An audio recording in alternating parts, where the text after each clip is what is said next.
बच्चन बाबूजी महाराज, चौथा भाग, बच्चन 45वां, आगरा, 21 दिसंबर 1939। सारे जहान में जितने मत और मजहब जारी हुए और हैं, उनमें और संत मत या सत्य मत या राधा स्वामी मत में क्या भेद और तफरका है, उसका बयान संत सदगुरु की जरूरत। संत मत और सत्य मत एक ही है और इस वक्त में संत मत राधा स्वामी मत ही है। सिवा राधा स्वामी मत के और कहीं संत मत नहीं है। हर एक परमार्थी और सत्संगी को जो राधा स्वामी मत में दाखिल हुआ है, इस बात को अच्छी तरह जान लेना और समझ लेना जरूरी है कि दुनिया के और दीगर मजहबों में और राधा स्वामी मत में क्या फर्क है, क्योंकि बिना इसके राधा स्वामी मत की बुजुर्गी और महिमा चित्त में नहीं समा सकती। जाब्ते के तौर पर राधा स्वामी मत में शामिल हो जाना और बात है, और सार भेद व मर्म को समझना और ग्रहण करना और बात है। मर्म समझ में आना बड़ा मुश्किल है। कोई बिरले ही होंगे जो राधा स्वामी मत के मर्म को जानते और समझते होंगे। वैसे जो राधा स्वामी मत में दाखिल होता है और कैसी भी राधा स्वामी दयाल की शरण लेता है, उसमें बीजा तो डाल दिया जाता है, मगर वो बीज फलेगा फूलेगा सुरत के घाट पर जाकर। जब सुरत जागेगी और सुरत के घाट पर पहुंचेगा, तब भक्ति और प्रेम के फूल खिलेंगे।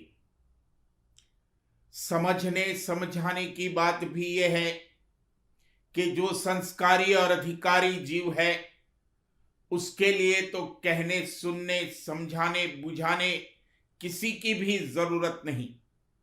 उसके लिए सिर्फ एक मर्तबा का दर्शन करना और वचन सुनना काफी है। बानी में भी फरमाया है कि पूछा गया, तुमको सदगुरु के चरणों में कैसे प्रीत प्रतीत और निश्चय आया? तो जवाब दिया कि कुछ जतन नहीं करना पड़ा, वचन सुनते ही और दर्शन करते ही इस तरह प्रीत प्रतीत और निश्चय आ गया, जैसे चकोर को चंद्रमा का और पतंग को दीपक का आता है। मगर ये बड़े जबरदस्त संस्कार वाले जीव की निस्बत कहा है। संत मत यानी सत्यमत वो है जिसमें सत्य देश की सत्य धार का भेद दिया जाए। सत्य देश पिंड और ब्रह्मांड के परे और पार है। बस सारे जहान में मजहबों और संत मत या सत्य मत में यही तफरका है। सत्य देश और सत्य पुरुष की अंश सुरत का भेद और पता सिर्फ संतों ने ही दिया, और जब तक सुरत नहीं जागी थी, संत यहां नहीं पधारे। जब सुरत कुछ जागी और जागने लगी, तब संतों ने यहां चरण पधारे, क्योंकि सुरत ही संतों का संदेश और उपदेश सुन सकती है और उसी को उस पर प्रतीत और निश्चय आ सकता है। तन तो जड़ है ही, मगर मन भी नहीं सुन सकता। इसलिए संत यहां तशरीफ लाए ही उसी वक्त में जब सुरत तन और मन से कुछ बरामद हुई और होने लगी। संत आकर पहला काम ये करते हैं कि सुरत का भेद और पता देकर उसका अंतर में लखाव कराते हैं। ये बात दावे के साथ कही जाती है कि सिवा संतों के सुरत का भेद और पता आज तक किसी ने नहीं दिया। सुरत के भेद से सब नावाकिफ थे। संतों के आने से पेशतर सारे जहान में जितने मत और मजहब जारी हुए, किसी में भी सुर्त का भेद और पता नहीं दिया गया। पहले पहल संतों ने बतलाया कि जिसको आज तक आत्मा और परमात्मा और खुदा का खुदा और खुदाए अजीम और रूह और मन और प्राण और जान कहते आए हैं, उन सब से न्यारा और अलग कोई जौहर है जिसको सुर्त कहते हैं, जिसको और मत वालों ने जान कहा है, उससे भी अलग और न्यारी कोई चीज है। प्राण, मन और जान ये तीन सब जगह हैं। कंठ चक्र में प्राण है, अंतःकरण के घाट पर मन है और तीसरे तिल पर जान है। मगर वो पिंड के प्राण, मन और जान है। इसी तरह ब्रह्मांड के प्राण, मन और जान है। सप्तदेश में भी प्राण, मन और जान है। पुरुष को जो ज्ञान है वो उसका मन है। सुरत शब्द की जो धार है वो प्राण है और उसका जो अनाम पद है वो जान है। ये बात अकली तौर पर भी समझाई जा सकती है कि आत्मा और परमात्मा और खुदा और रूह और मन और प्राण और जान से अतिरिक्त कोई शक्ति और जौहर सुर्त है। पहले अकल से समझ कर ही काम शुरू किया जाएगा, मगर यही काफी नहीं है। सुर्त का अंतर में लखाव होना चाहिए, यानी अंतर में ये महसूस होना चाहिए कि सुर्त कोई न्यारी चीज है और लखाव संत मत गुरु द्वारा हो सकता है।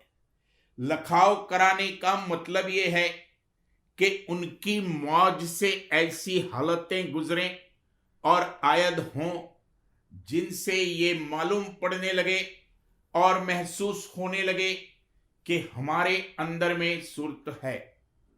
पहले पहल जब तीसरे तिल पर सुर्त इकट्ठी होने लगेगी और समूह बनने लगेगा, तब उसकी कुछ कुछ खबर पड़नी शुरू होगी। त्रिकुटी से निर्मल रस आने लगेगा और 10वें द्वार में पहुंचकर जब सुर्त तन मन से कतई न्यारी होगी, उसका रूप दर्शेगा और मालूम होगा। तीसरे तिल के नीचे पिंड के किसी मुकाम या चक्र पर सुर्त की खबर नहीं पड़ सकती और लखाव नहीं हो सकता। संत मत का अभ्यास ही तीसरे तिल से शुरू किया जाता है। संत मत का कोई अभ्यास तीसरे तिल के नीचे से नहीं किया जाता।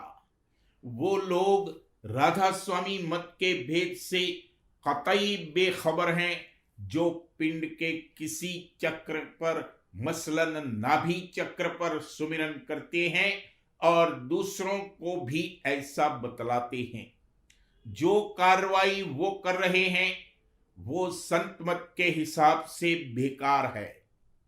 मंगलाचरण में रोज पढ़ा जाता है, शब्द दृढ़ाया सुरत बताई, कर्म भरम से लिया बचाई।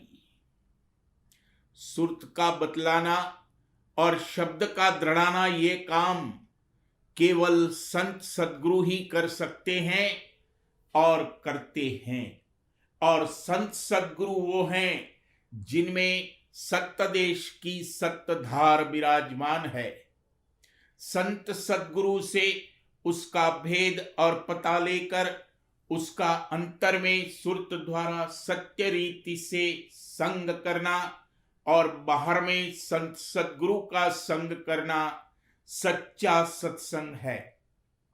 और जो उस सत्तधार का अंतर और बाहर संग कर रहा है वही सत्संगी है और किसी को सत्संगी कहने या कहलाने का हक और मनसब नहीं है। जहां वो सत्य की धार मौजूद है वहीं सत्य मत और संत मत है, और बाकी सारे जहान में कहीं संत मत नहीं है। पिछले संतों की टेक बांधकर बतौर जाब्ते मनमानी कार्रवाई करने लगना संत मत और सत्य मत नहीं है।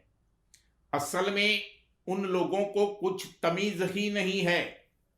ऊपर के मुकामात पर जितने शब्द हैं उन सब की नकलें अंतःकरण के घाट पर इस पिंड में मौजूद हैं। यहां बीन बाजा बजाते हैं, उसको सुन लिया तो क्या सतलोक की बीन सुन ली?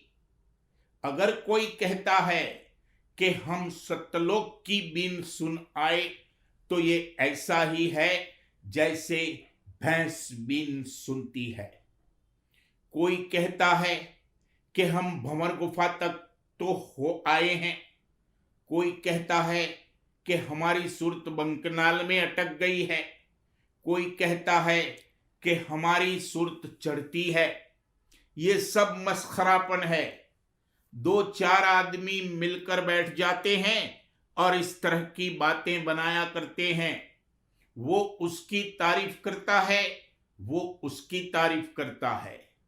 मन तुरा हाजी बगोयम, तू मरा हाजी बगो। तू मुझे हाजी कह, मैं तुझे हाजी कहूं, यानी मैं तेरी तारीफ करूं, तू मेरी तारीफ कर। अफसोस की बात है कि उन लोगों ने परमार्थ में भी मस्खरापन घुसेड़ दिया। जब छठी का दूध निकलेगा तब सूरत बरामद होगी और चढ़ेगी। संतों ने जो फरमाया है वो क्या किस्सा और कहानी है? उनकी बानी में इस्लाह करने की गुंजाइश नहीं है। जिन लोगों ने स्वामी जी महाराज की बानी में इस्लाह की है और करते हैं वो नादान हैं, संत मत अनुयायी नहीं हैं, संत मत से खारिज हैं। दुनिया में बड़े बड़े आलिम, फाजिल, फलसुफ, विद्वान वगैरह इस बात को साबित करने में लगे हुए हैं और पच रहे हैं कि सब मजहब एक हैं। वो कहते हैं कि किसी भी नाम से पुकारो एक ही बात है, किसी भी रास्ते से चलो सब वहीं पहुंच जाएंगे। उनको रचना का भेद नहीं मालूम है। वो नहीं जानते कि किस कायदे से रचना ज़हूर में आई है और काम कर रही है। उन्होंने कह दिया कि एक दायरा है, उसकी किसी भी अर्धव्यास पर चलो, सब ही मध्य बिंदु पर पहुंचेंगे। इसमें पहले गलती तो यही है कि रचना सतह यानी धरातल पर नहीं है कि दायरे से मुशाबहत दी जा सके। इस सूर्यमंडल का मरकज और केंद्र ये सूर्य है। इसके ऊपर और बहुत से मंडल हैं, तो क्या उनके मध्यों से जो धारें आ रही हैं वो इसी मरकज पर आती हैं? ये कैसे हो सकता है? सब मध्य, मरकज और केंद्र अंतर्गत होते चले गए हैं। इस समय में जिस तौर पर दुनिया में मत और मजहब जारी हैं और माने जाते हैं और उनकी धारणा की जाती है, उसकी तो कोई गिनती और जिक्र ही नहीं है। वो तो सब सामाजिक और विद्या बुद्धि और अकल के चटपटे के मजहब हैं। उनको तो छोड़ दो।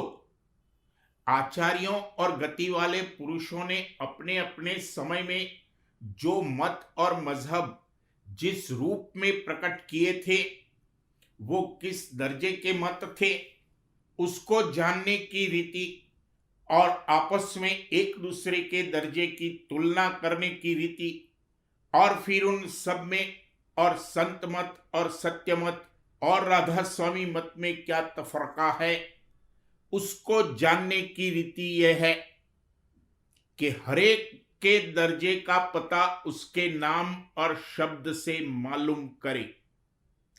जिसने अपने कानों को यानी अपनी श्रवण शक्ति को इस कदर साध लिया है कि आवाज यानी शब्द को सुनकर पहचान ले, वो बतला सकता है कि ये पत्थर पर पत्थर को मारने से आवाज हुई है या कि ये शब्द फला सरगम का सुर या उपसुर है, वगैरह वगैरह।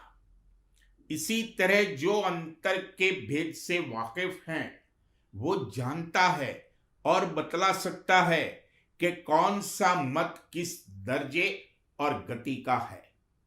राम, कृष्ण, हक, सत्य वगैरह सब अलग अलग नाम और शब्द हैं और उनके अलग अलग मुकाम और दर्जे हैं।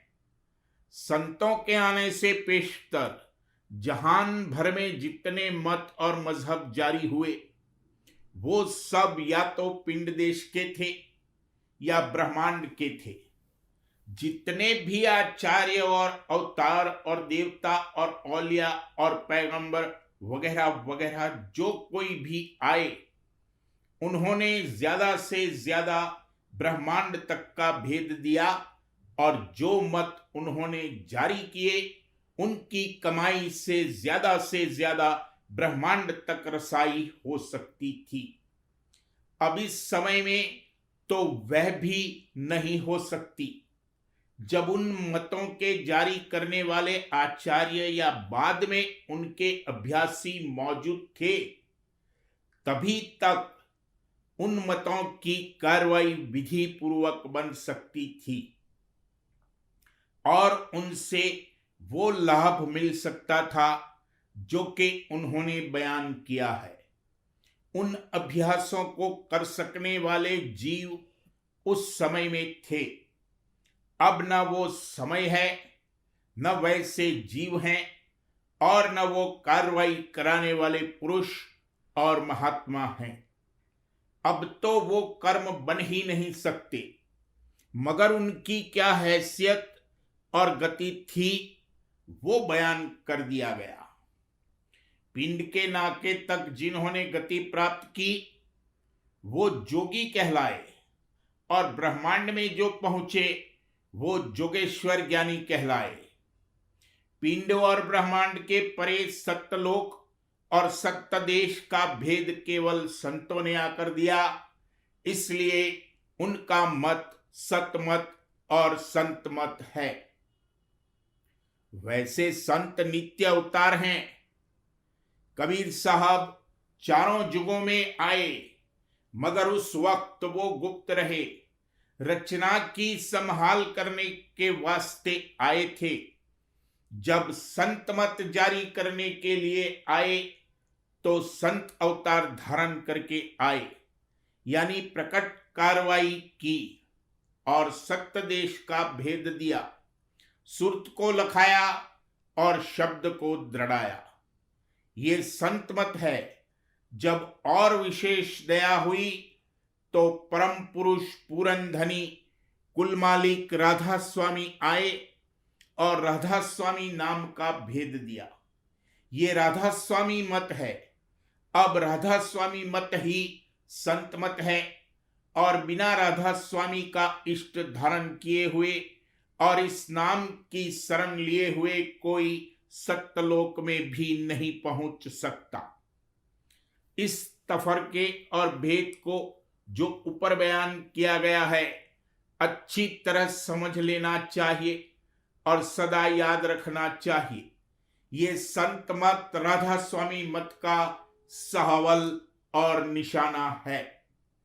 चाहे इस वक्त उस निशाने पर न पहुंच सके, मगर उससे निगाह नहीं हटनी चाहिए, उसको छोड़ नहीं देना चाहिए।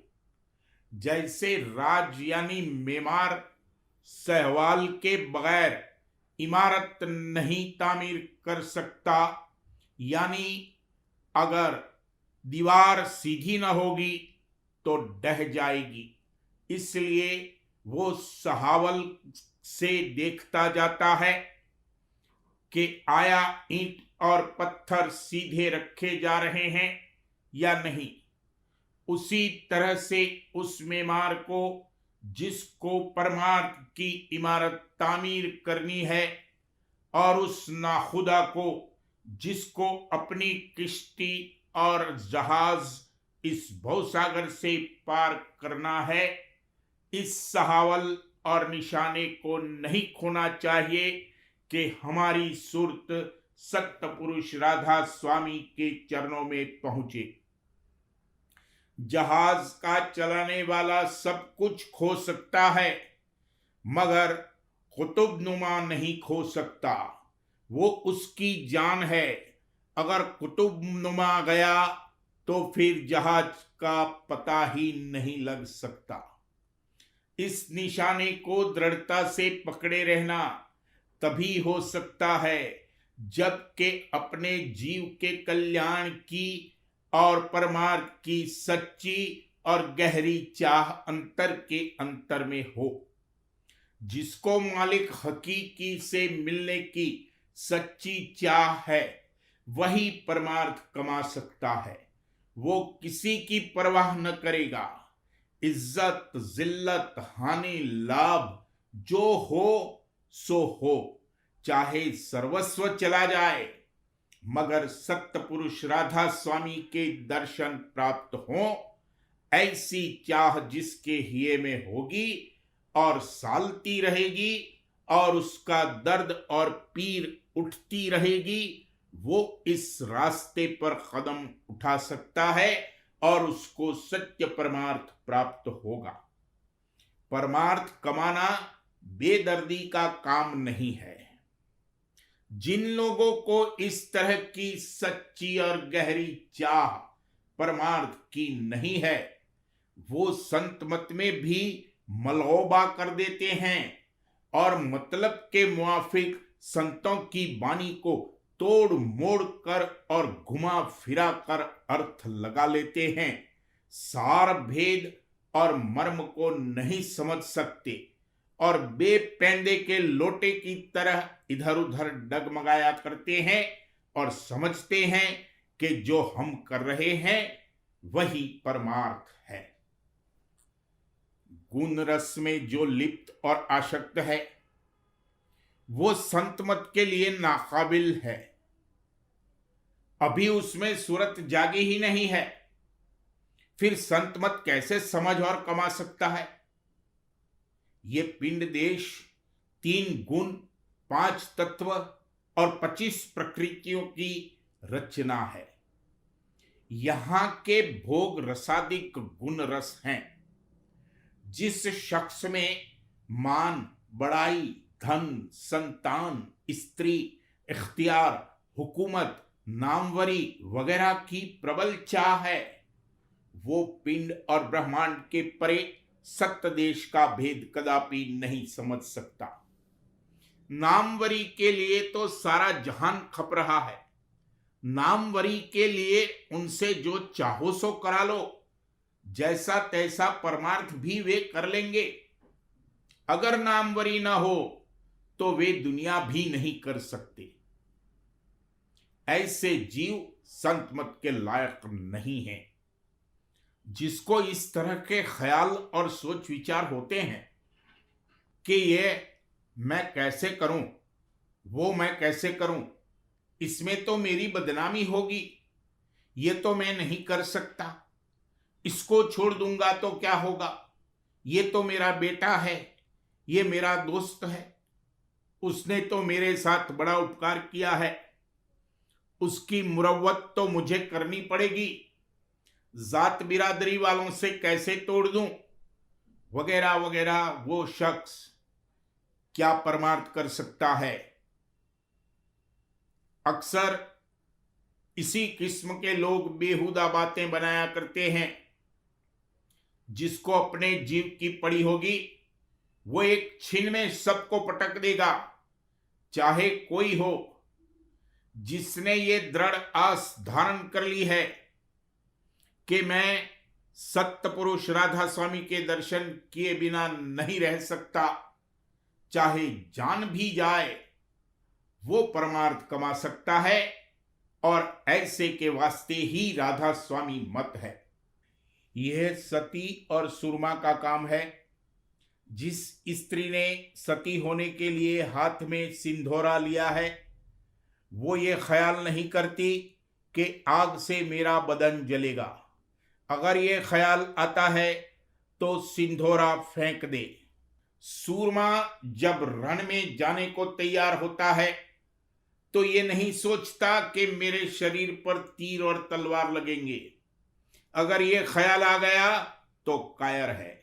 अगर तुमको परमार्थ और अपने जीव के कल्याण की चाह और फिक्र है तो पटक दो सबको और चले आओ। मत ख्याल करो कि हमारे पीछे क्या होगा। मगर जो कोयल का बच्चा होगा वो पटक सकेगा और वही कोयल की आवाज को पहचान सकेगा। कौवे का ये काम नहीं है। कोयल का बच्चा कौवे के घोंसले में पलता है और रहता है, मगर ज्यों ही कोयल ने एक आवाज दी कि फौरन उस घोंसले और घर को जिसमें वो पला था एक बारगी छोड़कर कोयल के साथ हो लेता है। वो पीछे मुड़कर नहीं देखता। ऐसा कोई जीव जो परमार्थ का चाहने वाला और गहरा शौकीन होगा, वो संत सद्गुरु की खोज और तलाश कर सकेगा और उसी को वे मिलेंगे। वो सच्चा जिज्ञासु है, वही सच्चा चेला है। ऐसा चेला मिलना भी दुर्लभ है। असल में गुरु दुर्लभ नहीं है, चेला दुर्लभ है, क्योंकि मालिक की दया तो अंतर में उमड़ रही है कि जीवों को इस देश से छुड़ाकर सत्य देश में ले जाए। दया तलहटी में भी मौजूद है। कोई जगह दया से खाली नहीं है, बस अंतर्मुख और गुप्त है।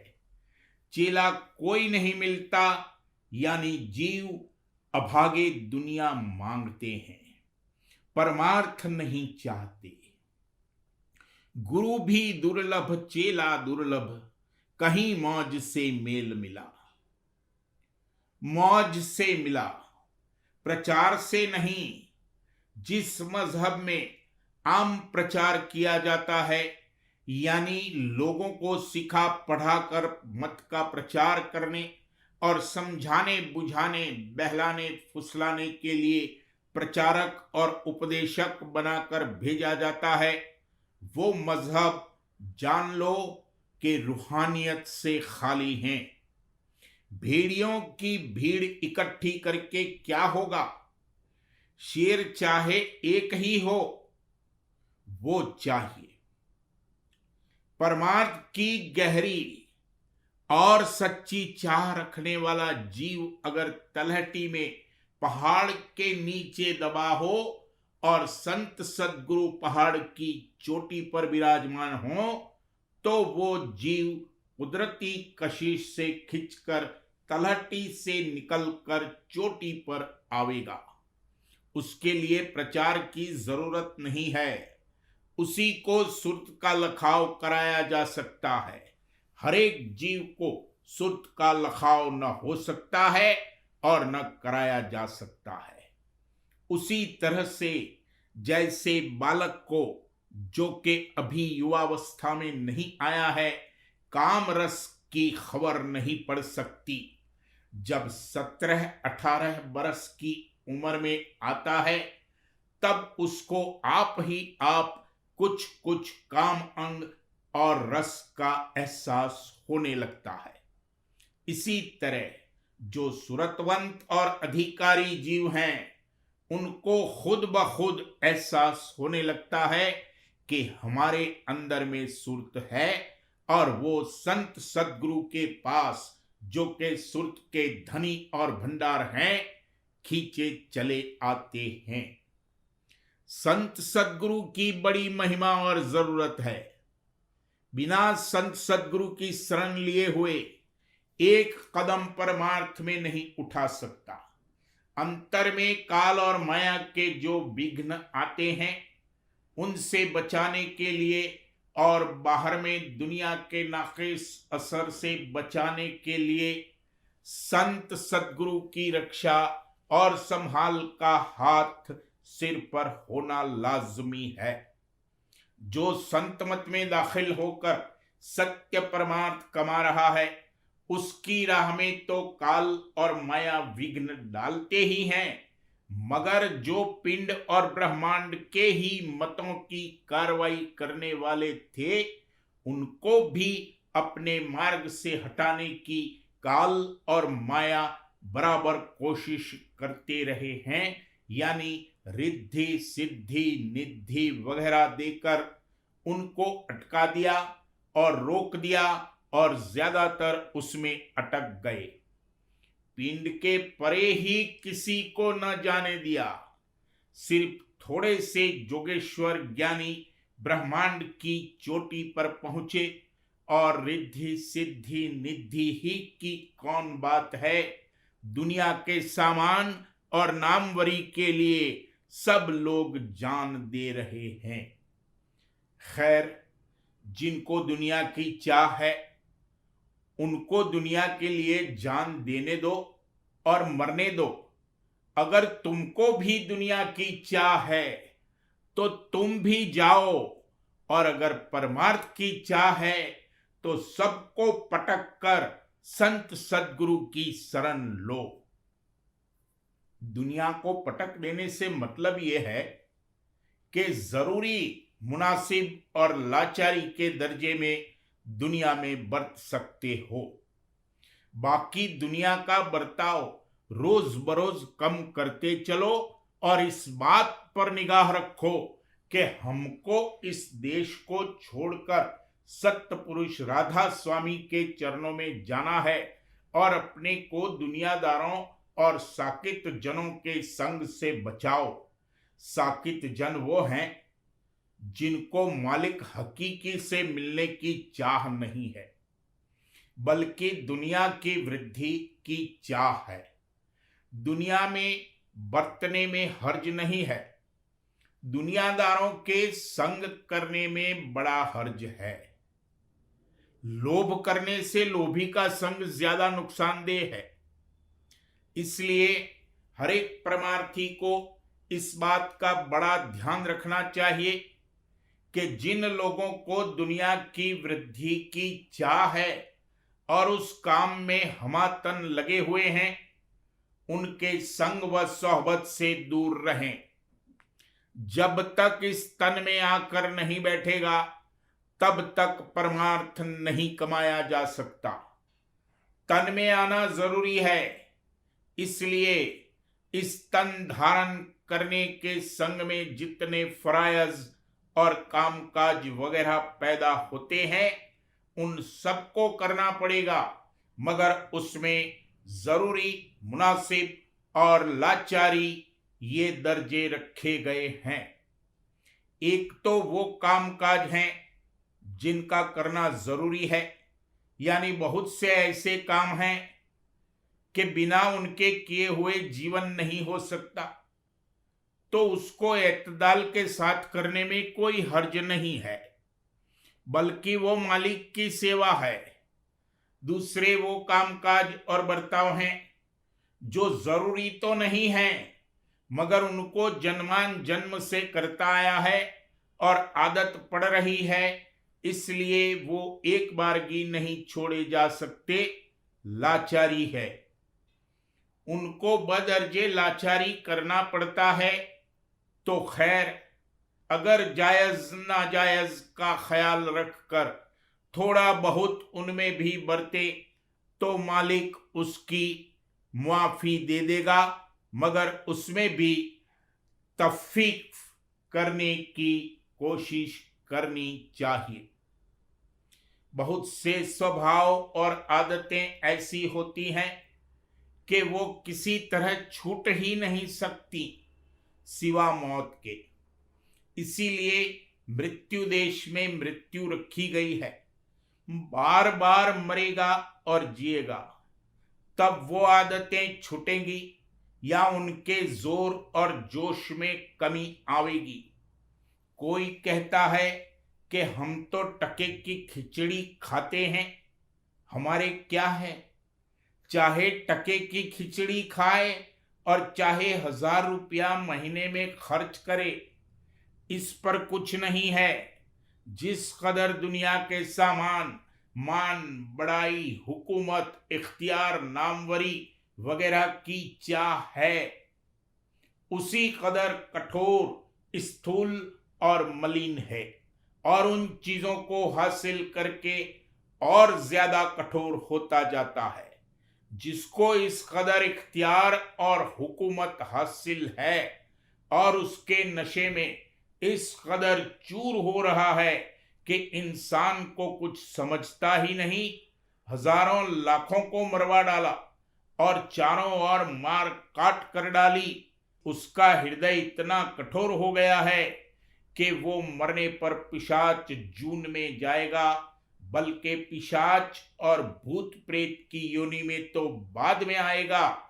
पहले बहुत काल तक नरकों के दुख और अग्नि सहेगा। सिवाय इसके कोई उपाय और रीति है ही नहीं। उन्हीं लोगों के लिए तो नर्क है।